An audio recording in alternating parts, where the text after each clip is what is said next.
깊이 있는 시선으로 오늘을 바라보는 뉴스 퍼레이드 문을 열겠습니다. 오늘의 주요 뉴스 보시겠습니다. 미국을 국빈 방문 중인 윤석열 대통령이 조 바이든 미국 대통령과 정상회담을 갖고 미국의 확장 억제 강화 방안을 담는 워싱턴 선언을 공식 발표했습니다. 한미 양국은 북핵 위협에 대응하는 핵 협의 그룹을 창설하기로 했습니다. 한미 정상은 미 전략자산의 정기적 배치 등 대북 억지력 강화에도 의견을 모았습니다. 전략자산 배치가 명문화된 것은 이번이 처음으로 미국이 한국 방어를 위해 핵 자산을 사용할 수 있다는 약속을 더 굳건히 했다는 평가입니다. 민주당이 검수완박법 통과를 위해 꼼수 탈당한 민영배 의원을 복당시켰습니다. 전당대회 돈봉투 의혹으로 수세에 몰린 민주당에 대한 비판 여론이 더 커지고 있습니다. 전세 사기 피해자를 위한 종합지원 방안이 담긴 특별법이 오늘 발의됩니다. 경매 때 피해자에게 우선 매수권을 부여하고 매입을 원하지 않으면 LH가 낙찰받아 시세보다 싸게 임대하는 등의 내용이 담겼습니다. 저희는 잠시 뒤에 돌아오겠습니다.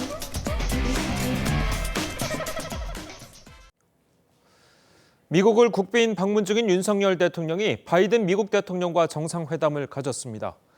양 정상은 강화된 확장 억제 방안을 담은 워싱턴 선언을 공식 발표했는데요. 고위급 상설 협의체인 핵 협의 그룹도 창설하기로 했습니다. 한송원 기자입니다. 80분간의 정상회담을 마치고 백악관 로즈가든에선 윤석열 대통령과 바이든 미 대통령은 회담의 가장 큰 성과인 워싱턴 선언에 방점을 찍었습니다. 한미 양국은 북한의 핵 공격 시 즉각적인 정상 간 협의를 갖기로 했으며 모든 전력을 사용한 신속하고 압도적이며 결정적인 대응을 취하기로 약속했습니다.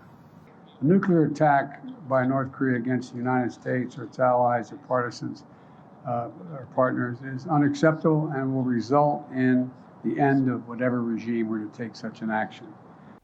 양국은 나토식 핵 공유인 핵 기획 그룹과 비슷한 핵 협의 그룹을 출범시키기로 했습니다. 공동 성명엔 올해로 70주년을 맞은 한미 동맹의 미래 청사진도 담겼습니다. 반도체, 배터리 등 양국의 협력이 활발한 분야에 대한 공동 연구 등에 합의하고 한미 차세대 핵심 신흥기술 대화를 출범시켜 매년 한국과 미국서 번갈아가며 개최하기로 했습니다. 우크라이나 지원에 대한 현안도 테이블에 올랐습니다. 국제사회와 함께 우크라이나를 지원하기 위한 협력을 지속해 나아가기로 했습니다. 한미 양국은 미래 청년 교류를 위한 한미 청년 특별교류 이니셔티브도 출범시킵니다. TV조선 한송원입니다. 한미 고위급 상설 협의체인 핵협의그룹은 미국의 핵과 전략자산에 대한 정보 공유, 그리고 공동작전의 기획과 실행 등을 함께 하게 됩니다. 윤석열 대통령은 새로운 확장 억제 방안이고 그렇기 때문에 강력하다고 자신했는데요. 핵 대응 의사결정 과정에서부터 한국이 협의하도록 한 건 진전이지만 전술핵을 배치한 나토식 핵 공유와 비교하자면 대북 우려를 완전히 해소하기는 어렵다는 지적도 나오고 있습니다. 워싱턴에서 홍현주 기자가 보도합니다. 워싱턴 선언은 한미 정상이 설립에 합의한 핵 협의 그룹에 대해 확장 억제 강화와 핵 및 전략 기획 토의, 비확산 체제에 대한 북한의 위협 관리를 위한 것이라고 명시했습니다. 북한의 도발과 같은 유사 상황 발생 시엔 미국의 핵작전에 대한 한국 재래식 지원의 공동 실행과 기획이 가능하도록 협력하고 공동작전 기획 강화를 위한 도상 시뮬레이션 훈련도 도입하겠다는 겁니다. 윤석열 대통령은 새롭고 강력한 확장 억제 방안이라고 자신했습니다. 미국이 핵 자산에 관한 정보와 이 기획 또 거기에 대한 대응 실행을 누구와 함께 공유하고 의논한 적이 없기 때문에 특히 지난해 5월 바이든 미 대통령 방한 당시 이뤄진 첫 회담 공동 성명에서 모든 범주의 방어 역량을 사용한 미국의 확장 억제 공약을 확인한 것과 비교하면 한층 진전된 내용이라는 평가가 나옵니다. 대통령실은 확장 억제 실행력을 과거와 질적으로 다른 수준으로 강화했다며 한반도 핵 대응 의사결정 과정에 한국의 협의와 관여가 확대됐다고 강조했습니다. 이번 선언에서는 윤 대통령이 핵 확산 금지 조약에 따른 의무를 재확인하면서 한국의 독자 핵무장론에는 분명히 선을 그었습니다. 전술핵이 배치된 나토식 핵공유와 비교하면 대북 우려를 완전히 해소하기는 어려운 방안이라는 지적도 나옵니다. And we're not going to be stationing nuclear weapons on the peninsula, but we will have port visits of nuclear submarines and things like that. 윤 대통령은 오늘 밤 미국 의회를 찾아 상하원 합동연설을 하는데 70년 역사 한미동맹의 미래 청사진을 제시할 계획입니다. 워싱턴에서 TV조선 홍현주입니다. 정상회담에 앞서 백악관 잔디마당에서는 윤석열 대통령의 국빈 방문을 환영하는 공식 행사가 진행됐습니다. 바이든 대통령 부부가 윤 대통령 내외를 직접 영접했고 예포 21발과 함께 애국가도 연주됐습니다. 백대우 기자의 보도입니다. 군악대 연주가 끝나자 차량 한 대가 윤석열 대통령의 국빈 방문 환영식이 열리는 백악관 앞에 멈춰섰습니다. 윤 대통령이 차에서 내리고는 직접 영접을 나온 바이든 미국 대통령 부부와 차례로 인사를 나눕니다. 환영식 시작을 알리는 예포 발사와 함께 애국가가 울려 퍼집니다. 바이든 대통령은 축사에서도 윤 대통령 부부의 국빈 방문을 거듭 환영했습니다. Today we celebrate the ironclad alliance, the shared vision of our future, and the deep friendship that unites the Republic of Korea and the United States. President Yoon, Ms. Kim. 윤 대통령은 답사에서 한미동맹의 절대적 가치를 거듭 강조했고 미국 측 인사들은 연설 중간중간 박수갈채로 화답했습니다. 저는 동맹의 70년 역사를 되돌아보고 동맹의 미래를 함께 설계하기 위해 여기 왔습니다. 윤 대통령은 또 정상회담에 앞서 미국이 인플레이션 감축법에 따라 한국산 전기차를 보조금 지급 대상에서 제외한 점을 염두에 둔 듯한 발언도 했지만 서로 생각이 다른 어떤 현안에 대해서도 협의를 통해 충분히 문제를 풀어나갈 수 있는 회복력이 강한 동맹입니다. 새 출발하는 역사의 이정표가 될 것이라며 국빈 방문의 의미를 되새겼습니다. TV조선 백대우입니다. 윤석열 대통령의 국빈 방문에 동행한 우리 기업인들은 미국의 첨단 분야 기업들과 23건의 MOU를 체결했습니다. 특히 북미 시장 공략을 위해 총 10조 원을 투자해 미국의 배터리 공장을 짓기로 했습니다. 최윤정 기자의 보도입니다. 한미 공급망 강화와 첨단 기술 협력을 위해 방미에 나선 경제사절단. IRA와 반도체법 돌파를 위한 의지를 피력했습니다. 경제가 안 보인 시대 서로 믿고 의지할 수 있는 한미 양국은 그간 반도체와 배터리 산업에서 협력의 모범을 보여왔습니다. 포문을 연 건 삼성 SDI. 미국 GM과 배터리 합작 공장 건설 계획을 발표했습니다. 30억 달러, 우리 돈 4조 원을 투자해 2026년부터 전기차용 배터리를 본격 양산한다는 계획입니다. 조지아주에 전기차 전용 공장을 건설 중인 현대차 그룹은 배터리 기업 SK온과 손을 잡았습니다. 50억 달러를 투자해 미국에서 연간 전기차 30만 대 분량의 배터리를 생산하겠다고 밝혔습니다. LG 에너지 솔루션도 GM과 합작해 미국 내 3곳에서 배터리 공장을 건설하고 있습니다. 국내 배터리 기업들이 미국 공장 설립에 적극 나서는 건 IRA 세액공제 혜택을 통해 급격한 성장세를 보이는 북미 전기차 시장을 공략하기 위해서입니다. IRA 세부 규정을 보면 북미에서 최종 조립된 전기차라고 해도 북미에서 생산 조립된 배터리 부품을 50% 이상 사용해야 보조금을 받을 수 있습니다. 투자만으로 해결될 수 있는 문제는 아니고 양국이 상생하기 위해서는 투자와 더불어 각종 규제를 조금 우방 국가에 유리하도록 좀 풀 필요가 있지 않나. 윤석열 대통령의 방미를 계기로 K배터리 업계의 북미 시장 공략이 가속화되고 있습니다. TV조선 최윤정입니다.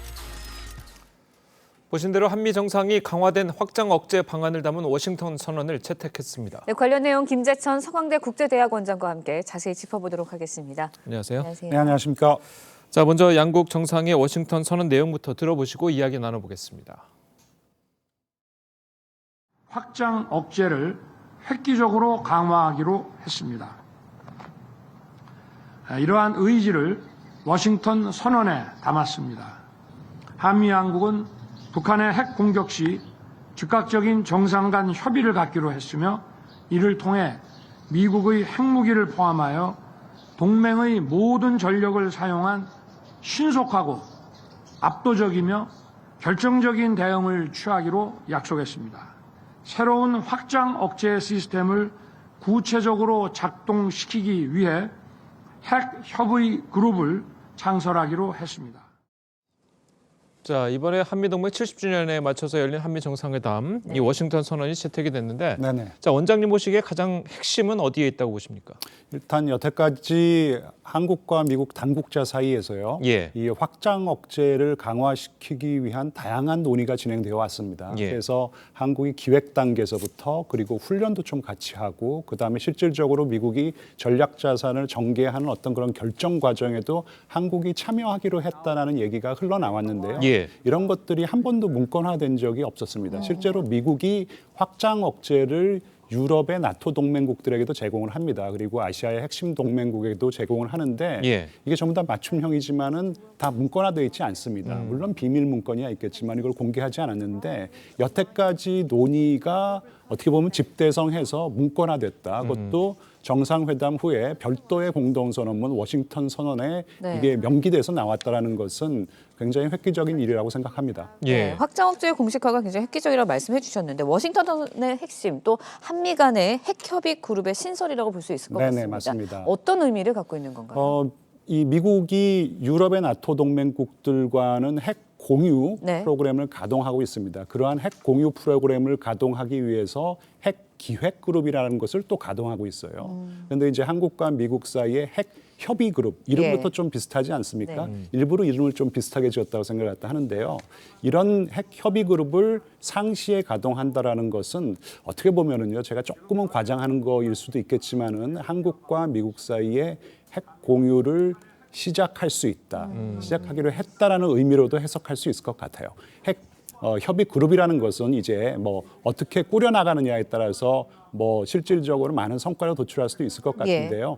개인적으로는 좀 본 게임은 이제부터 시작이다. 이 핵 협의 그룹을 정말 잘 활용을 해야겠다는 생각이 듭니다. 예, 방금 말씀하신 것처럼 뭐 나토랑도 비슷하다고 말씀하셨는데, 근데 나토에는 전술핵이 배치가 네. 되어 있는데 예. 지금 우리나라는 전술핵 배치가 되지 않지 않습니까? 사실 그럼 좀 그 약간 차이죠. 다른 점이 있는 것 같은데. 네, 좀 뭐 예. 맞습니다. 뭐 다르고요. 예. 네.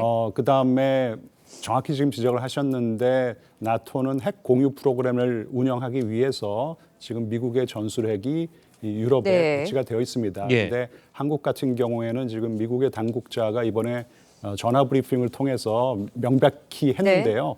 절대로 전술핵 배치는 없을 것이라는 얘기를 갖다 했습니다. 그러니까요. 네. 하지만 지금 미국의 이 핵 전력을 운영함에 있어서 한국이 적극적으로 좀 관여를 할 수 있는 그런 길이 열렸기 때문에요. 예. 그런 이 핵 자산들이 실질적으로 한반도에 상시 주둔하고 있는 것은 아니지만은 이 미국의 핵 자산을 핵 전력을 잘 활용한다면은 사실 유럽의 핵 공유 프로그램에 못지않은 한국형 핵 공유 프로그램도 저는 가동이 가능하다고 생각합니다. 그런데 지금 북한이 핵 위협을 네. 계속하고 있는 상황이고 네네. 우리나라 국민적인 여론도 네. 우리나라의 전술핵 정도, 미국의 전술핵이라도 좀 하나 정도 있으면 좀 국민이 훨씬 안심할 수 있고, 네. 그리고 또 여당 내부에서도 이제 그런 이야기들이 나오니까 네네.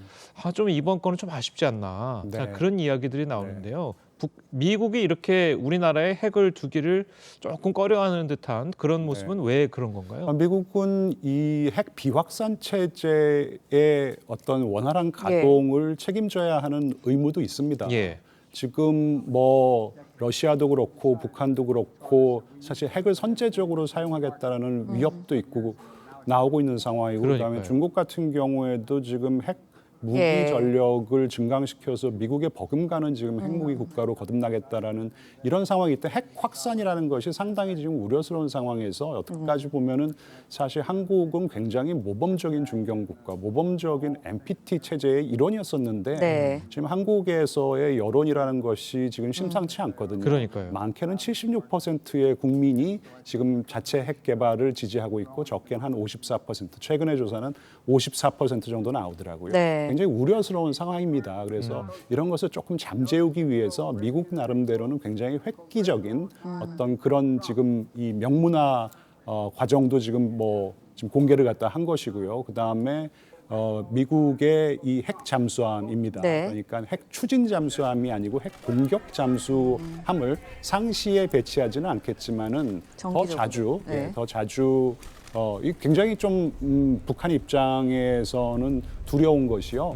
이게 전략 핵폭격기 같은 경우에는 뭐 공중을 예. 뭐 암만 빨리 오더라도 지상에서 이제 출격을 갖다 하는 것이고 해서 탐지의 가능성이 있는데 핵 공격 잠수함 같은 경우에는 자망을 하고 있고 굉장히 장시간 동안 자망을 할 수 예. 있기 때문에 북한이 포착하기도 어렵고요.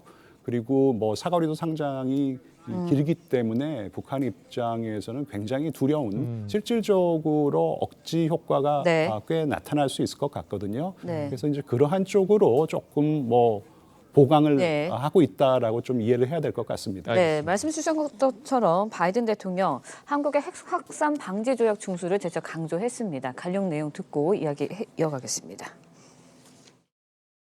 Extended deterrence means that we are having more consultation with whatever action is to be contemplated or taken. And we made it really very, very clear. The ROK has repeatedly confirmed its commitment to the Non-Proliferation Treaty. And the bottom line here is there's even closer cooperation, closer consultation. And we're not going to be stationing nuclear weapons on the peninsula, but we will have ports visits of nuclear submarines and things like that. We are not walking away from that. 네, 계속해서 말씀을 이어가고 있지만 네. 미국이 한국의 NPT 준수를 확인하면서 결국은 핵 우산이 강화되는 대신에 핵무장 카드를 버린 셈인 것 아니냐 이런 이야기들도 있거든요. 어떻게 보시나요? 네, 뭐 일종의 주고받기였다라고 이해를 해도 될 것 같습니다. 사실 한국의 핵 무장이라는 것은 예. 현실적이지는 않아요. 근데 북한의 핵 위협이 너무 가중되는 상황에서 한국의 입장에서는 미국이 충분히 억제 능력은 있지만 이 억제라는 것은 사실 능력과 의지의 문제이거든요. 사실 미국의 의지가 있는가? 미국은 예. 의지가 있다고 하지만 예. 한국 국민들의 인식이라는 것은 약간은 조금 부족해 보였던 것이거든요. 그래서 자체 핵 개발을 주장을 했었는데 현실적으로는 가능성이 굉장히 낮은 어떤 그런 정책 옵션이었었고요.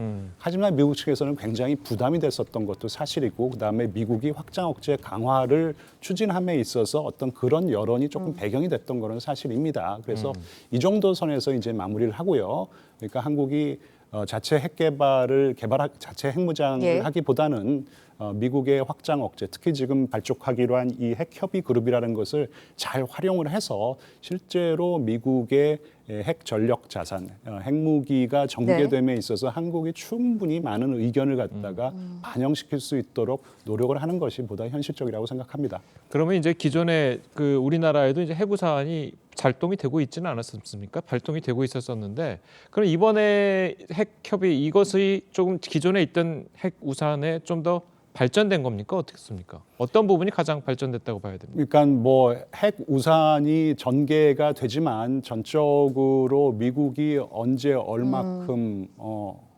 이 결정을 다 하겠다라는 예. 것인데 이제는 어떤 작전 단계에서부터 그리고 이제 한국의 이 또 전략 자산이 있지 않습니까? 예. 한국의 현무 계통의 탄도 미사일이라든지 순항 미사일을 실질적으로 미국의 핵을 탑재해서 나르는 공격을 갖다 할 수 있는 어떤 그런 도구로도 활용을 하고 그렇다면은 미국의 확장 억제에 한국의 어떤 전략 자산이 들어가는 것이기 때문에 이제 미국의 확장 억제가 아니고 한국과 미국의 공통의 확장 억제라는 개념도 발생할 수가 있는 것입니다. 그리고 가장 중요한 것은 핵무기를 사용함에 있어서 한국의 바람이라는 것은 결국은 한국이 원할 때 원활하게 미국의 핵무기가 전개되는 것이거든요. 그렇죠. 이제 그렇게 할 수 있도록 할 수 있는 기회가 열렸다는 것이죠. 그래서 앞으로 이런 기회를 잘 활용해서 실질적으로 한국이 많은 참여를 할 수 있도록 노력하는 것이 저는 중요하다고 생각합니다. 그렇다면 지금 현 상황 단계에서는 우리나라 군이나 아니면 우리나라 대통령이나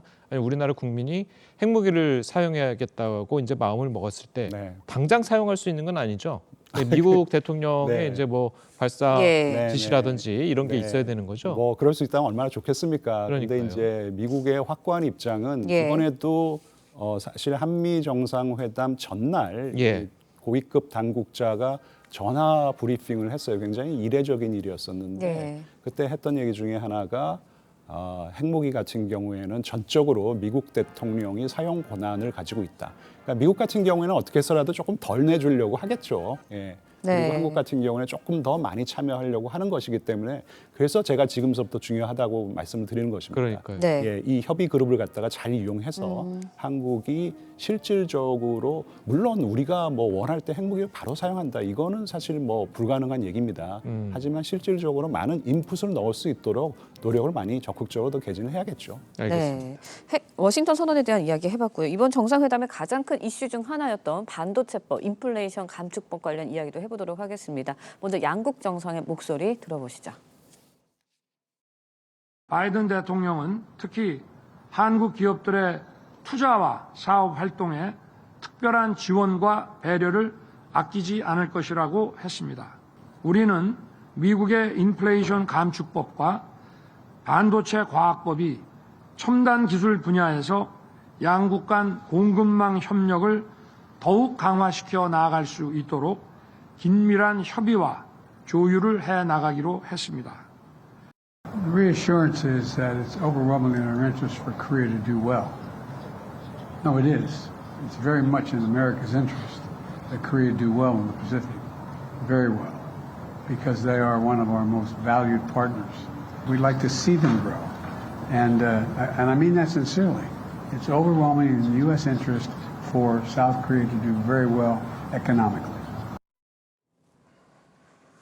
네, 결국은 IRA와 반도체법의 여파에 대해서 사실상 뭐 추가 진정 사항은 없다라는 지적도 나오고 있거든요. 어떻게 보시나요? 이게 사실 지금 미국의 IRA 그러니까 인플레이션 감축 법안이나 그리고 반도체 법안 지금 법안이지 않습니까? 네. 그러니까 행정부의 정책으로 나오는 것이 아니고요. 미국 의회의 법안의 형식을 띠면서 지금 이런 정책이 나오는 것이에요. 예. 그러니까 미국 의회가 뭐 동맹을 존중하지만 뭐 국회의원은 미국 국회의원이나 한국 국회의원이나 지역구 이익이 가장 중요합니다. 그렇다 보니까 미국 우선주의가 반영이 되는 것이고 그렇죠. 동맹에 대한 배려가 조금 적은 것 같아요. 그러니까 이런 법안이 나오면 사실 행정부에서도 조금 깜짝 놀라는 경향이 있습니다. 그러니까 이런 것들은 사실 행정부가 일거에 해결할 수 있는 것은 아니에요. 뭐 시정안, 뭐 시행사칙을 갖다 조금 뭐 집어넣는다든지 그 다음에 국회의원들에게 압력을 넣어서 개정안을 조금 만들 수 있도록 이런 뭐 조치를 취하지만은 이게 일거에 해결될 그런 사항이 아니기 때문에 그래서 제 생각에는 이게 이제 뭐 여태까지는 예. 한국의 안보실과 미국의 안보실이 긴밀하게 협력을 했던 거는 사실입니다. 한국의 안보실에도 경제안보 비서관실이 있고 미국에도 뭐 상응하는 카운터파트가 있겠죠. 이들이 얘기를 갖다가 긴밀하게 하고 있음에도 불구하고 예. 이런 결과가 나오는 것이에요. 그러니까 이 조금 더 다양한 채널을 통해서 정책 조율을 해야 되기 때문에 국회의원들도 조금 노력을 해야 된다고 생각합니다. 물론 쉬운 얘기는 아니지만요. 미국 국회의원들 상대로 조금 로비도 더 열심히 해야 되고 다양한 채널을 통해서 한국의 우려를 좀 불식시킬 수 있는 노력이 개진돼야 된다고 생각하고요. 예. 그래도 분명히 이 바이든 대통령이 한국의 우려를 이해한다라는 얘기를 했기 때문에 예. 앞으로 그러니까 한국의 우려를 계속 얘기하는 것이 중요하고 그리고 한국과 같이 지금 많은 기업들이 피해를 보고 있는 동맹 국가들과 같이 힘을 합쳐가지고 이런 우려를 같이 함께 네. 전달하는 것도 방법이라고 생각합니다. 예, 알겠습니다. 자, 오늘 원장님 말씀은 여기까지 듣겠습니다. 잘 들었습니다. 네, 감사합니다. 민주당이 검수완박 법안을 강행 처리하는 과정에서 위장 탈당했던 민영배 의원을 복당시켰습니다. 민 의원은 그동안 소신에 의한 탈당이었으며 위장 탈당이 아니었다고 주장했지만 결국 위장 탈당이었다는 점을 시인한 셈이 된 겁니다. 정민진 기자의 보도입니다. 민주당 최고위 박홍근 원내대표가 민영배 의원의 복당 결정을 기습적으로 발표했습니다. 민영배 의원이 오늘 민주당으로 복당합니다. 지난해 검수완박 법안 심사 과정에서 민 의원이 탈당한 후 무소속 신분으로 안건 조정기를 무력화시킨 지 정확히 1년 만입니다. 통과됐음을 선포합니다. 여당이 꼼수 탈당이라고 비판하자 민 의원은 개인의 정치적 결단이라고 수차례 강조했습니다. 제가 뭘 위장 탈당을 했습니까? 뭐 어떻게 위장 탈당을 했습니까? 뭘 위장했습니까? 이후 복당이 미뤄지자 당과 상의한 일이라고 말을 바꾸기도 했습니다. 제 개인적인 선택이기도 하지만 민주당과 제가 내린 그 정무적 판단이 있었고 지난 3월 헌법재판소의 권한쟁의 심판에서 재판관 9명 가운데 5명은 민 의원 탈당으로 국회 심의 표결권이 침해됐다고 지적했습니다. 박홍근 원내대표는 소신에 따른 불가피한 탈당이라고 주장했습니다. 유례없는 집권 세력의 목리에 불가피하게 민 의원은 자신의 소신에 따라 여당은 뻔뻔함의 극치라고 비판했습니다. 이재명 방탄과 전당대회 모르쇠로 일관하던 민주당이 이제는 아예 상식과 양심마저도 내팽개친 모양입니다. 김병민 최고위원은 이런 식이면 송영길 전 대표도 얼마 안 있어 복당할 것이라고 꼬집었습니다. 정의당도 이번 복당으로 꼼수 탈당을 자인했다고 비판했습니다. 민 의원의 탈당이 위장 탈당이 맞았음을 고백하는 꼴입니다. TV조선 정민진입니다. 윤석열 대통령의 국빈 방미 기간 동안에도 여야는 대통령의 행보를 놓고 공방을 벌이고 있습니다. 두 분과 함께 정치권 소식을 자세하게 짚어보도록 하겠습니다.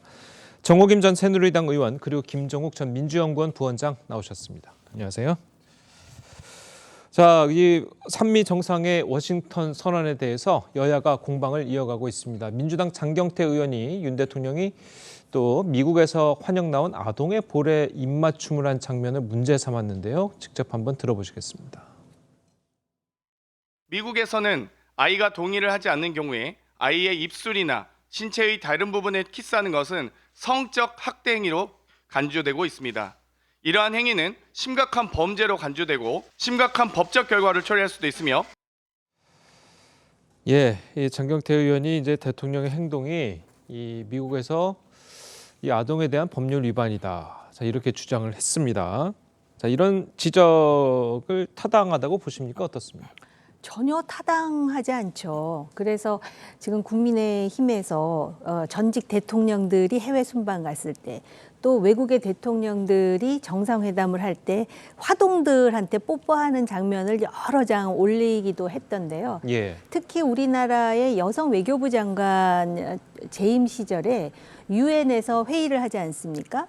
그러면 유엔에 참석한 모든 외교관들이 볼뽀뽀를 위해서 줄을 쓰다가 볼뽀뽀를 했는데 그 당시에 민주당에서 그걸 가지고 집단적 성적 착취라고 한 적은 없지 않습니까?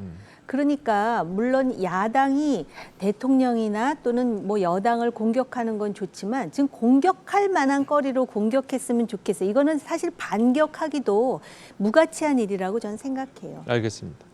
사실 이 장경태 의원 같은 경우에는 앞서 김건희 여사가 캄보디아에서 심장병 어린이와 찍은 사진을 놓고도 빈곤 포르노다. 자, 이런 주장을 해가지고 논란이 일었었잖아요. 그래서 뭐 저속한 공세다. 자, 이런 비판이 여당 내에서 나오고 있습니다. 어쨌든 장경태 최고위원이 예를 들면 아동에 대한 성적 학대다 이런 얘기하는 건 제가 볼 때 이렇게 비판할 수 있다고 생각이 들긴 하는데요. 야당은 대통령실을 비롯해서 정부 여당에 대해서 비판하고 견제하는 기능이 분명히 있기 때문에 그러니까 그것이 국민적인 상식선에서 하느냐 안 하느냐의 문제입니다만 빈곤 포르노라고 얘기하면서 그것이 저속하다고 얘기하는데 그냥 빈곤 포르노는 공식 용어예요. 그다음에 조명이 있는지 없는지 여부를 가지고 명예훼손을 했다고 얘기하면서 고소고발하고 하는 대통령실도 제가 볼 땐 이해가 안 돼요. 그러니까 조명이 있다고 얘기하는 것이 명예훼손이라고 생각을 해서 그것을 고소고발한다? 저는 이것도 상당히 저속한 접근 방식이 아닌가 생각이 들고 또 하나의 측면들은 최근에 이제 김건희 여사의 행보가 소위 이제 국정 개입의 의혹이 들 정도로 상당히 강하게 활동을 하고 있기 때문에 그 부분에 대한 좀 견제 차원도 분명히 있는 것 같고요. 또 하나는 4.19 기념사에서 대통령이 야당 당대표가 바로 앞에 있는데 예를 들면 가짜뉴스, 사기꾼 이런 얘기를 하는 상황, 이런 상황에 대한 어떤 포괄적인 대응 차원에서 전개한 거라는 생각이 드는 것이고, 그럼에도 불구하고 아까도 다시 말씀드렸습니다만 장경태 최고위원이 아동에 대한 성학대다 이런 식의 얘기들은 제가 볼 때는 앞으로 국민 정서상 또는 국민 상식선에서도 하지 않았으면 좋겠다 이런 생각이 듭니다. 조금 전에 이제 김건희 여사가 이제 국정 개입을 한다는 의혹이 드는 행보를 보이고 있다고 하셨는데 어떤 행보가 이제 국정 개입의 의혹을 보이고 있는 일단 건가요? 대통령실의 공식 홈페이지는 국민이 선출한 대통령이 어떤 행보를 하고 있는지를 국민에게 알리는 공간인데, 그 공간에 대한 행사 사진이 올라오는 것들 보게 되면 최근의 비중이 김건희 여사가 훨씬 더 많이 올라와 있어요. 그러니까 예를 들면 이게 무엇인가? 김건희 여사는 선출될 권력이 아닙니다. 따라서 권한이 없어요. 권한이 없는 사람에 대해서 대통령실에서 그 행보들을 찍어서 위에 올린다라고 얘기하는 건 내부에서 소위 권한이 없는 사람을 위해서 일이 벌어지고 있다는 거죠. 않겠습니까? 또 최근에 넷플릭스 문제와 관련해서도 보고를 했다 이런 얘기를 한단 말이에요. 공식적으로. 근데 보고를 받을 권한이 있나요? 김건희 여사가. 이런 측면 자체가 저희 국민들에게 의혹, 또 야당에게는 비판의 거리를 분명히 주기 때문에 그런 부분에서 원천적으로 막아야 된다. 하고 다 아시겠습니다만 박근혜 전 대통령 국정농단 사건의 핵심적인 내용은 최순실 씨가 보고서에 개입했다는 것부터 시작된 거라는 측면이 분명히 있기 때문에 저는 지금 상황에서 이걸 막지 않게 되면 거기에 대한 비판은 앞으로 더 거세질 거라고 생각합니다. 자, 뭐 최순실 씨 이야기까지 나왔는데, 자, 예전에도 이제 뭐 그 영부인에 대한 일정이라나 뭐 이런 것들은 당연히 있어 왔고, 그리고 대통령 홈페이지에서 이제 홍보 사진에도 영부인의 사진 올라오는 것도 이제 종종 있지 않았었습니까? 우리나라가 지금 그 여야의 정치권을 보면은요. 서로 통합이라든지 또는 어떤 뭐 대화라든지, 그리고 뭐 정쟁을 국회장이라든지 정당의 장에서는 할 수 있지만은 다시 비공개의 장에서는 또 화합하는 모습도 보여줬는데, 이제는 그럴 만한 정치적 여유, 정신적 여유조차 없는 상황이 아닌가 이런 생각이 들면서, 특히 이제 야당에서는 대통령 부인인 김건희 여사에 대한 호불호가 진영으로 이렇게 나눠지기 때문에 그 불호의 어떤 그러한 호소하는 그러한 여러 가지 이제 행보를 보이는 것 같아요. 그러니까 김건희 여사가 긍정적으로 인식되는 사람들, 또 부정적으로 인식하고 있는 사람들이 나눠져 있다 보니까는 상당히 말초적이고 정파적인 공격을 하는 게 아닌가 이런 생각이 들면서 실제로의 이제 그 행보를 하는 거는 지극히 자연스러운 일인데요. 조금 이제 조심스러워야 될 부분은 이것이 정치적 발언인가라는 곡해를 할 만한 빌미는 주지 말아야 되겠다. 예를 든다면은 뭐 개식용과 관련한 또는 남북관계와 관련한 본인은 어떤 인도주의적인 차원에서 또는 인권적 차원에서 얘기를 했는데 그걸 정치적 발언이라 그러면서 공격하는 세력들이 있지 않습니까? 또 넷플릭스와 관련해가지고도 이거는 김건희 여사의 잘못이라기보다는 대통령실의 잘못이라고 생각해요. 그걸 왜 보고했다라고 브리핑을 합니까? 뭐 알려줬다 뭐 이렇게 얘기해도 될 말을 굳이 보고했다 해가지고 나름대로 대통령 부인으로서 대한민국의 외국 투자에 대해서 나름대로 일정 정도 역할 내지 기여를 한 거를 미담으로 승화시킬 수도 있었던 문제를 마치도 대통령의 부인이 정치에 개입하는 것 같다라는 공격의 빌미를 제시한다는 점에서 대통령실도 좀 그런 부분에 주의를 기울여야 될 뿐만 아니라 앞으로 대통령 부인의 이런 그 활발한 활동과 더불어서 그 활발한 활동을 지원할 수 있는 대통령실 내부의 제2부속실과 같은 기구에 대해서는 좀 더 긍정적으로 고려할 필요가 있다라고 생각을 합니다. 예, 알겠습니다. 자, 저희는 다음 소식도 짚어보도록 하겠습니다. 자, 이른바 검수완박 입법 과정에서 위장 탈당 논란을 일으켰던 민영배 의원이 1년 만에 민주당에 복당했습니다. 당 안팎에서는 비판이 쏟아지고 있는데요. 관련 이야기 먼저 듣고 오시겠습니다. 유례없는 집권 세력의 목리에 불가피하게 민 의원은 자신의 소신에 따라 탈당이라는 대의적 결단으로 입법에 동참했던 일이었습니다. 이제는 국민과 당원께 양해를 구하고 민 의원을 복당시키는 것이 책임지는 자세라고 판단합니다. 돈봉투 사건으로 만신창이가 된 당으로서는 이런 꼼수 탈당한 장본인을 다시 복당을 시킴으로써 아주 추악한 오물을 뒤집어 쓴 아무리 뻔뻔함이 민주당의 DNA라고 하더라도 이재명 방탄과 전당대회 모르쇠로 일관하던 민주당이 이제는 아예 상식과 양심마저도 내팽개친 모양입니다. 국회에서 목적을 달성하기 위한 꼼수와 편법이 남발되어서는 안 됩니다. 지금이라도 당시의 안건 조정이 무력화에 대해 사과하고 반성해야 합니다. 예, 이 들으신 것처럼 이제 민주당 내에서는 물론이고 뭐 여당 그리고 정의당까지 이제 비판을 하고 있는 모양새입니다. 특히 돈봉투 의혹으로 이제 굉장히 당이 시끄러운 상황에서 굳이 지금 복당을 해야 되느냐 이런 이야기들이 나오고 있는 것도 사실이거든요. 일단 기본적으로 박홍근 원내대표 체제에서 이 문제를 마무리 짓겠다라고 하는 것이 당 지도부의 어떤 결정 사항이었다는 생각이 들어요. 예. 저는 이제 이건 업보다고 생각을 합니다. 그러니까 예정된 악재였죠. 이미 이제 4월이 지나게 되면 1년이 지나기 때문에 형식적으로는 민영배 의원이 복당할 수 있는 기준은 됩니다. 그리고 박홍근 원내대표가 이제 4월 말이면 이제 끝나는 상황이기 때문에 그러니까 검찰 수사권 축소의 부분들을 결정한 건 의원총회에서 의원들이 결정한 상황이기 때문에 이 문제에 대해서 어떤 절차상의 하자는 있습니다만 검찰이 주장했던 수사권의 문제는 검찰이 가지고 있는 것이 아니라 소위 입법부의 재량 상황이라고 하는 부분들이 확인이 됐고 대신 절차적으로 소위 탈당한 부분 같은 경우는 뭐 꼼수 탈당이든 기획 탈당이든 절차적 하자가 분명히 있기 때문에 제가 볼 때 이 부분에 대해서는 비판을 감내하겠다고 판단한 것 같아요. 이 부분까지 우리가 비판하지 말아달라고 얘기할 수는 없다라고 민당은 판단한 것 같고 비판을 감내하더라도 이 문제를 이번에 매듭짓지 않게 되면 언젠가는 민영배 의원을 복당시킬 수밖에 없다면 또 지금 시점이 가장 타당할 거라는 생각이 드는 것이고 거기에 대한 책임을 누가 지느냐? 이제 그만두게 되는 박홍근 원내대표가 제가 볼 때 뭐 미안한 얘기입니다만 다 본인이 다 이걸 갖다 뒤집어 쓰는 상태의 상황이 될 수밖에 없다는 생각이 드는데요.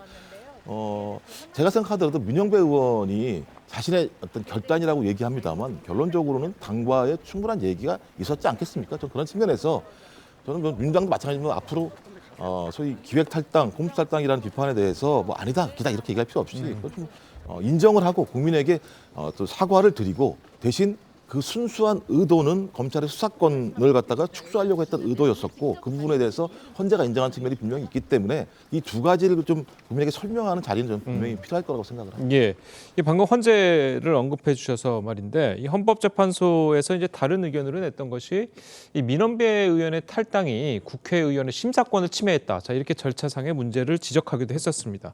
자, 헌재가 이렇게 지적한 탈당 부분에 대해서 다시 복당하는 부분이 헌재의 결정을 반하는 거냐. 자, 이렇게 이야기도 나오거든요. 헌재 스스로 그 위상을 무너뜨렸죠. 절차상의 하자가 있다 그래놓고 그 법 자체가 유효하다라고 그렇게 판단을 하다 보니까 헌재가 어떤 판단을 하고 지적을 했던 그 박홍근 원내대표가 헌재의 그런 지적에 대해서 뭐 유감으로 생각한다고 한마디 눈치고 지금 그냥 복당을 시키지 않습니까?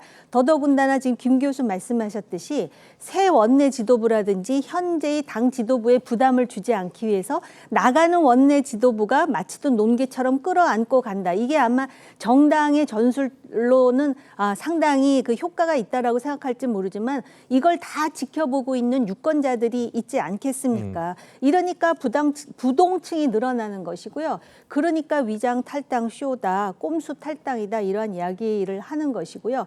또 지금 뭐 송영길 전 대표 탈당했잖아요. 그리고 윤미향 의원 같은 경우에도 실제로 지난번에 1심 판결에 분명히 횡령했다고 나왔어요. 그럼에도 불구하고 이제 결국 다 복당 수순을 밟게 해주는 것 아니냐라는 합리적인 의심을 안 할 수가 없다라는 것이죠. 그러다 보니까 지금 민주당에 대해서 뭐 여러 가지 뭐 집권 여당이라든지 대통령에 대한 여러 가지 비판이 나오지만 민주당 지지도가 별로 올라가질 않고 더더군다나 김홍걸 의원 같은 경우에도 그 재산 신고도 허위 신고에다가 부동산 투기 의혹이 있다 그래서 1심에서 80만 원을 받았단 말이에요. 근데 80만 원 받았는데 검찰이 항소도 안 했어요. 그래서 살아난 거예요. 그래놓고 이제 와서 이제 또 복당 지금 절차 밟고 있지 않습니까?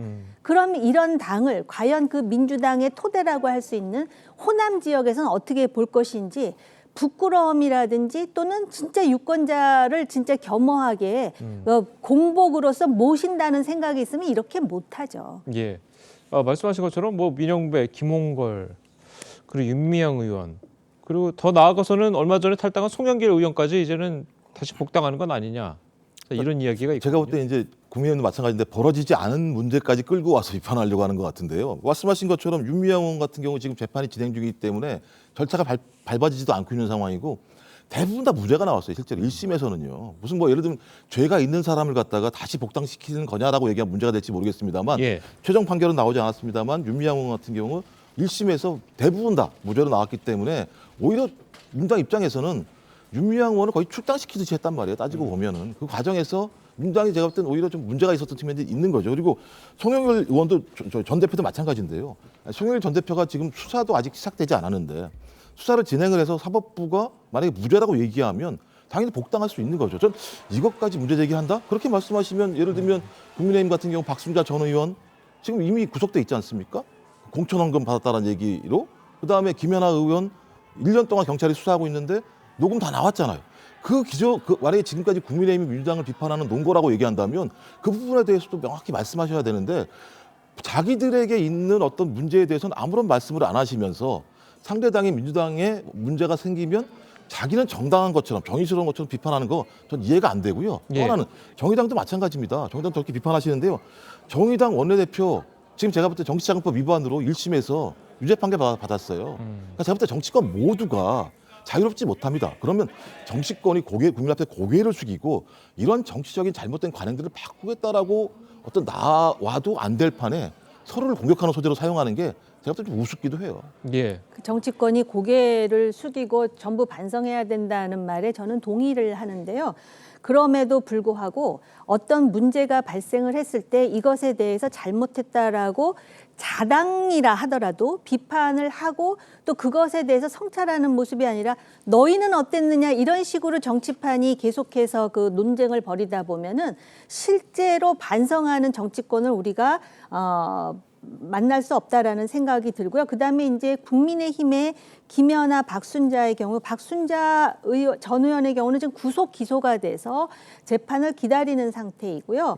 김연아 전 의원과 관련해 가지고 제가 그 자세한 그 내역에 대해서 지금 말씀드릴 입장은 아니지만 경찰에 의해서 이것이 이제 곧 그 결론이 날 그런 상황이라는 것을 알고 있고요. 그다음에 조금 전에 말씀하신 것 중에 제가 이의를 제기할 부분은 윤미향 의원과 관련된 것입니다. 대부분 무죄가 나왔다 하더라도 분명히 몇백만 원의 횡령 혐의가 있으면 이것에 대해서는 엄중하게 생각하는 자세가 필요하다라고 생각하고요. 민영배 의원의 경우에도 자진 탈당을 하고 소신에 의해서 탈당을 했다고 그러는데 민주당 지도부가 복당을 시킨다? 누가 봐도 꼼수가 있다라는 것에 대해서 문제를 지적하는 것은 상대 당이어야 되지 않겠습니까? 이렇게 함으로써 정치권이 깨끗해지지 않는다면은 결국은 정치는 진화되지도 못할 뿐만 아니라 제3당 가능성의 여지는 훨씬 넓어지지 않을까 그런 생각도 듭니다. 예, 알겠습니다. 자, 오늘 두 분 말씀은 여기까지 듣겠습니다. 잘 들었습니다. 고맙습니다. 전세 사기 피해자를 위한 종합 지원 방안이 담긴 특별법이 오늘 발의됩니다. 이 경매 때 피해자에게 우선 매수권을 부여하고 매입을 원하지 않으면 LH가 낙찰받아 시세보다 싸게 임대하는 등의 내용이 담겼는데 어디까지를 전세 사기로 볼지 지원 기준과 대상을 둘러싼 논란은 불가피할 전망입니다. 김예나 기자입니다. 정부와 여당이 발의하는 전세 사기 피해 지원 특별법의 핵심은 상황별 맞춤형 지원입니다. 경매를 통해 집을 낙찰받기 원하는 피해자에겐 우선 매수권을 주되 수수료와 관련 세금은 감면해주고 임대만 원하는 경우엔 LH가 대신 사들여 최소한의 월세만 받고 계속 거주할 수 있도록 한다는 겁니다. 보증금을 선 보상하고 추후에 구상권을 청구하는 야당의 방안은 제외됐습니다. 법안을 발의해 다음 날 국토교통위에 상정한 뒤 다음 달 4일 본회의 처리하는 것을 목표로 하고 있습니다. 정쟁 논란 때문에 오래 끄는 부분들은 물론 아직 100%는 아니지만 염려하지 않아도 되지 않을까. 문제는 전세 사기 피해자의 인정 범위입니다. 정부는 집주인이 고의로 세입자를 속인 경우만 지원하겠다는 입장인데 역전세에 따른 보증금 미납 사고와의 구분이 쉽지 않습니다. 역전세라는 거는 추가적으로 발생을 할 가능성이 있어요. 책임의 소지 자체가 애매모호한 그런 상황이라서. 이미 경매가 끝나 오갈 곳이 없는 피해자와의 형평성 문제도 해결 과제로 꼽힙니다. TV조선 김연아입니다. 민주당 돈봉투 의혹 사건과 관련해서 이 송영길 전 대표가 검찰에 자진 출석하겠다는 입장을 전달했지만 이 사실상 무산된 것으로 알려졌습니다. 네, 관련 내용 이승훈 변호사, 정혁진 변호사와 함께 자세히 짚어보도록 하겠습니다. 안녕하세요. 자, 무산됐다 그러면 이제 검찰은 아직까지는 송영길 전 대표를 조사할 생각이 없다 이렇게 봐야 될 거예요? 조사할 생각이 없다기보다는 아직은 조사할 때가 아니다. 범사에 때가 있는 것이 아니겠습니까? 조사를 받을 때가 있고 기다릴 때가 있는데 지금은 조사받을 때가 아니다. 왜냐하면 제가 봤을 때 지금 검찰의 수사 단계는 밑그림 정도 그려진 단계 아닌가. 그렇기 때문에 채워넣어야 될 것이 아직 굉장히 많거든요. 그런데 그것이 안 돼 있기 때문에 그런 상황에서 송 대표가 출석하는 것은 큰 의미가 없을 터인데 의미가 있으려고 한다면 예외적으로 딱 한 경우밖에 없을 거예요. 그건 뭐냐면은 송 대표가 자백하는 경우죠. 그러니까 내가 모든 것을 다 진실하게 이야기할 테니까 그러니까 나 출석하겠다 그러면 검찰에서 거부할 이유가 없고 쌍수 들고 환영을 할 것인데 그런데 송 대표는 입장이 나는 전혀 모르는 일이다. 그런 일이 없었다가 아니고 나는 모르는 일이다라고 이야기를 갖다 하고 있으니까 조금 더 밝혀진 다음에 그런 다음에 이제 소환을 할 건데 그러니까 지금은 송 대표 입장에서는 지금 잘 준비할 때이고 나중에 검찰에서 소환을 갖다 하게 되면 지난번 이재명 대표처럼 지각하지 마시고 제때 잘 출석해서 조사받으면 될 것 같습니다. 네, 지금은 송 전 대표가 잘 준비할 때라고 말씀을 해주셨는데 송 전 대표 측에서는 계속해서 자진 출석을 원해왔거든요. 왜 그러는 걸까요? 일단 자신이 적극적으로 수사에 협조하겠다. 이걸 명확하게 표현한다고 보시면 될 것 같습니다. 그래서 본인이 파리에서 공부 중이었음에도 불구하고 또 검찰에 소환 일자가 안 잡혔었잖아요. 그럼에도 불구하고 바로 귀국을 해서 나는 검찰 수사에 응하겠다라고 하는 것이고 자꾸 이제 구속 사유로 증거인멸과 도주 우려를 듣잖아요. 그런데 귀국하자마자 바로 수사에 응하겠다라고 하는 것이니까 관련자들과 말 맞출 시간이 없었다. 그래서 내가 증거인멸할 의사도 없고 사실관계대로 내가 아는 대로만 진술을 하고 그렇기 때문에 또 도주 우려도 없다. 그래서 차후에 영장이 청구됐을 때 불구속 사유로도 좀 사용될 수 있을 것 같고요.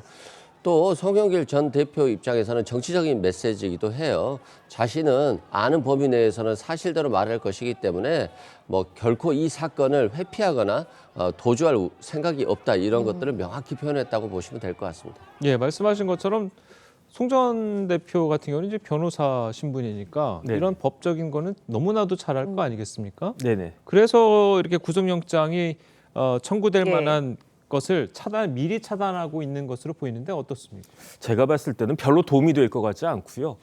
도망갈 염려가 없다라고 해가지고 구속영장이 발부되지 않는 경우는 실질적으로 없고요. 이게 죄증을 갖다가 인멸할 우려가 없을 때나 이제 구속영장이 기각이 되는 건데 사실은 꼼수가 명분은 아니지 않습니까? 명분이라고 하는 것은 정당성을 의미하는 것인데 이제 저스티피케이션. 그런데 정당성이라고 하는 것은 진실을 밝히기 위해서 필요한 상황을 이야기하는 것인데 저렇게 미리 아무런 준비 없이 검찰에 출석하겠다라고 하는 것이 어떠한 정당성이 있겠는가 그런 생각이 들고요. 결국은 이런 것들을 사실은 판사님들은 밥 먹고 재판만 하고 이런 일들만 한 분들인데 그거를 갖다가 판사들이 모를 리는 없지 않나 하는 생각이 듭니다. 네, 앞서서 강내구전 감사에 대한 구속영장 기각이 됐거든요. 그래서 검찰이 이제 빠르면 이번 주 중으로 강내구전 감사에 대한 구속영장을 다시 청구할 방침이다라고 알려져 있습니다. 어떻게 전망하시나요? 구속 영장이 기각됐잖아요. 그 뒤로 이제 어떤 증거가 확보됐는지가 중요한데 법원의 판사가 영장을 기각했는데 똑같은 내용으로만 다시 재영장을 청구한다면 당연히 기각되겠죠. 그래서 아마 진술자 그리고 공여자 돈을 전달했다 줬다라고 하는 공여자에 대한 수사가 진행되고 있고 또 박모 보좌관에 대한 수사가 진행되고 있거든요. 이 조사를 통해서 유의미한 증거가 나온다라고 한다면 그리고 또 강내구 씨에 대해서 정치자금법을 적용하겠다 이런 말이 나오잖아요. 돈을 공유한 자로부터 돈을 받았는데 이게 이제 정치자금법에 통한 법을 통한 돈을 받은 것이 아니기 때문에 이 법 규정 위반을 이유로 하나를 더 추가해서 범죄 혐의를 추가하면 아무래도 영장이 더 발부되지 않을까 뭐 이런 추측을 하고 있을 것으로 보여지는데요. 지금까지 기사들을 보면 재영장을 청구했을 때 구속영장이 발부될 만한 그런 특이한 진술이라든가 증거는 보여지지 않거든요. 그래서 검찰 입장에서 보면 어떻게든 좀 심리적 압박을 가하기 위해서 구속을 시키고 싶어하는 것은 알겠습니다만 지금 현재로서는 기각될 확률이 조금 더 높지 않나 싶습니다. 예, 방금 전에 정치자금법 위반 혐의가 이제 추가가 됐다고 하셨는데 그 부분은 어느 정도로 그 영장 청구에 도움이 될 수 있을까요? 영장 청구될 확률이 제가 봤을 때는 더 높아 보이거든요. 이 변호사님 반대로 말씀하셨지만 왜냐하면은 지난번에도 정당법 위반죄에 대해서도 혐의는 일정 정도 인정이 된다라고 봤어요. 그런데 이제 증거인멸에 우려가 없다는 것이 아니라 증거인멸을 단정할 수 없다 이런 정도로 네. 해가지고 영장을 기각시켰기 때문에 그런데 이제 더 중요한 범죄가 정치자금법 위반이거든요. 형량이 더 높아요. 그런데 누가 봐도 이거는 스스로 돈을 마련한 것이 아니라 제3자로부터 돈을 갖다 받은 것이기 때문에 영장 발부의 가능성은 지난번보다도 훨씬 더 높아졌다라고 저는 판단이 되고 그다음에 결국 영장이 기각이 돼도 예. 기소하고 그다음에 그에 따라서 처벌받는 것에는 큰 차이는 없지 않을까 하는 게 제 개인적인 판단입니다. 당내 선거인데도 정치자금법이 적용이 되는 겁니까? 정치자금법은 당내 선거하고 상관이 없이 그 다 이제 인정이 되는 거고 네. 그다음에 이제 더 중요한 거는 정치자금법 위반으로 문제가 돼 버리면 그럼 이제 피선거권까지도 문제가 될 수 있기 때문에 훨씬 더 이제 중요한 그 범죄가 될 것으로 판단이 됩니다. 네, 검찰이 이제 강내구정 감사에 대해서 정치자금법 위반 혐의를 추가 적용할지 검토 중인 것으로 알려졌는데 정치자금법이 위반이 혐의가 추가가 되고 안 되고의 차이가 큰 건가요? 어떻습니까? 조금 클 수 있는 게 예를 들어서 정치자금법에 정한 방법으로만 돈을 받아야 되는 거거든요. 예를 들어서 기부금 영수증을 끊어줘야 되고 후원의 지정권자를 통해서 받아야 되는데 개인적으로 받았다라고 한다면 정치자금법 위반이에요. 그러면 5년 이하의 징역이나 1,000만 원 이하의 벌금인데 지금 강내구 씨가 본인의 돈을 줬다라고 한다면 정치자금법 위반이 아니죠. 근데 스폰서로부터 받았다라고 한다면 예. 그리고 이거 신고하지 않았다라고 한다면 정치자금법 위반인데 문제는 검찰이 처음에 영장에 넣지는 않았잖아요. 이건 뭐냐면 자신은 강내구 씨가 이 돈을 받아서 누군가에 전달해 줬기 때문에 최종의 수령자는 아니라고 본 거예요. 그래서 아마도 이걸 뺐던 것 같은데 영장이 기각되다 보니까 이걸 넣어야 될 것 같은 검찰의 마음이 앞선 것 같고요. 그래서 아마 정치자금법 위반의 공범 정도로 누군가에게 돈이 전달됐기 때문에 이건 공범 정도로 해서 영장을 청구할 가능성이 높아 보입니다. 본인의 돈으로 전달을 했더라도 받은 사람은 그거는 이제 처벌의 대상이 되는 거죠. 그렇죠. 만약에 강내구 씨가 본인의 돈을 줬다라고 한다면 누군가에게 받은 건 아니잖아요. 네. 예. 그래서 박희태 전 국회 부의장도 자신의 돈을 고승덕 전 의원에게 300만 원을 줬기 때문에 정치자금법은 안 되고 정당법 위반만 됐거든요. 근데 이제 이 돈을 또 받은 사람은 또다시 정치자금법 위반이 되는 거죠. 네. 알겠습니다.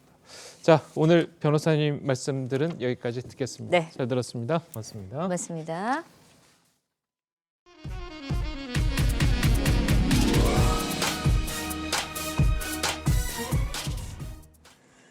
시진핑 중국 주석과 젤렌스키 우크라이나 대통령이 지난 2월 러시아의 침공 이후 처음으로 전화 통화를 가졌습니다. 시 주석은 대화 협상을 강조하면서 우크라이나에 특사를 파견해 중재 외교에 나서겠다는 의지를 밝혔습니다. 김자민 기자의 보도입니다. 시진핑 중국 주석이 어제 볼로디미르 젤렌스키 우크라이나 대통령과 전화 통화를 했습니다. 지난해 2월 러시아의 우크라이나 침공 이후 처음으로 직접적인 소통에 나선 겁니다. 双方就中乌关系和乌克兰危机交换了意见。 시 주석은 젤렌스키 대통령에게 대화와 협상은 실행 가능한 유일한 출구라고 강조했습니다. 이를 위해 유라시아 업무 특별대표를 우크라이나에 파견해 정치적 해결을 위해 소통할 것이라고 밝혔습니다. 중국이 우크라전 사태를 해결할 평화 중재자 역할을 하겠다는 겁니다. 中方在乌克兰问题上始终站在和平一边，是政治解决危机的倡导者，劝和促谈的推动者。 우크라이나 역시 1년 넘게 공석이던 주중 대사를 임명하는 등 발빠르게 움직였습니다. 젤렌스키는 그동안 러시아의 우방인 중국과의 대화를 끊임없이 요구해왔습니다. Є можливість застосувати політичний вплив Китаю, щоб повернути силу принципам і правилам, на яких має триматися мир. 러시아는 중국의 중재 노력을 환영하는 한편 우크라이나와 서방이 협상을 거부하고 있다는 입장을 되풀이했습니다. TV조선 김재민입니다. 아프리카 수단의 내전이 장기화될 조짐을 보이면서 외국인뿐 아니라 현지 주민들도 대탈출에 나서고 있습니다. 인접국으로 갈 수 있는 국경지대는 피난민들로 북새통을 이루고 있습니다. 박재훈 기자의 보도입니다. 벌어진 철문 사이로 짐을 한가득 실은 피난민들이 속속 들어옵니다. 수단에서 이집트로 갈 수 있는 국경 검문소의 모습입니다.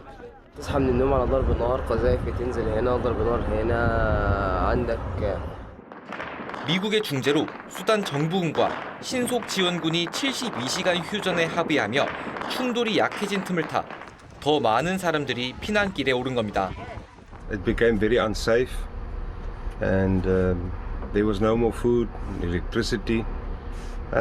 So it became very, very bad. 내부 상황은 심각합니다. 무력 충돌이 12일째 이어지면서 부상을 입은 사람들이 제대로 된 치료를 받지 못하는 상황에 처한 겁니다. 도로가 안전하지 않아 구호 품목이 제때 도착하지 못하고 있습니다. WHO expects there will be many more deaths due to outbreaks, lack of access to food and water, and disruptions to essential health services, including immunization.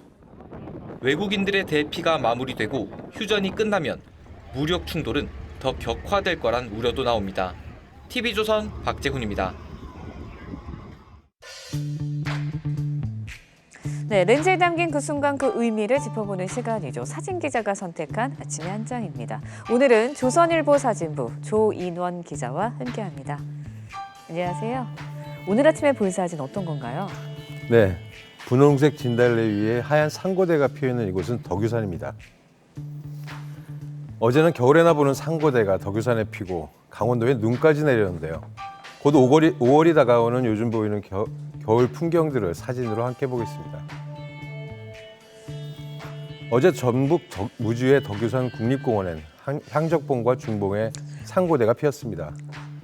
덕유산 봉우리들은 기온이 영하 3도 이하로 내려가면서 다시 겨울 풍경이 나타난 것입니다. 한편 강원도 태백산 국립공원 정상에는 1cm의 눈이 내리기도 했습니다. 다른 지역보다 봄꽃이 늦게 피는 이곳엔 여러 봄꽃들 위에 하얀 눈이 쌓이기도 했습니다. 네, 그런데 요즘 아침과 낮의 기온의 편차가 크다고요? 네, 요 며칠 아침과 낮의 기온이 평균 15도까지 차이가 나고 밤에는 바람이 세게 불기도 했습니다. 그래서 얼마 전 마스크를 벗었던 시민들이 주변에 감기 환자가 많아지면서 다시 마스크를 쓰는 사람도 늘고 있습니다. 네, 요즘 큰 일교차에 건강 모두 유의하시기 바랍니다. 지금까지 아침의 한 장이었습니다. 네, 목요일 아침 출근길 어제보다 쌀쌀합니다. 겉옷 하나씩 챙겨 나오셔야겠는데요. 현재 기온 서울 8.7도, 대전은 6.9도를 보이고 있고요. 내륙을 중심으로는 서리가 내린 곳도 많습니다. 그래도 낮 동안 따뜻한 남서풍이 불어오면서 이맘때 봄 날씨를 되찾겠는데요. 서울 낮 최고 기온 20도로 어제보다 6도가량 높아지겠고요. 대전 22도, 대구는 23도까지 오르겠습니다. 일교차를 주의하시기 바랍니다. 밤사이 복사 냉각이 활발해지면서 현재 중부와 전북 내륙을 중심으로 안개가 짙게 끼어 있습니다. 도로에 살얼음이 나타나는 곳도 있어 안전운전 하셔야겠고요. 안개가 걷히고 나면 하늘이 맑게 드러나겠습니다. 내일 밤부터 전남 해안과 제주에 비가 내리기 시작해 토요일에는 전국에 비가 내리겠고요. 오늘 오후부터 모레까지 강원 영동에는 바람이 강하게 불겠습니다. 날씨였습니다. 목요일 아침 뉴스 퍼레이드는 여기서 마치겠습니다. 네, 저희는 내일 아침 7시 30분에 다시 찾아뵙겠습니다. 시청해주신 여러분 고맙습니다.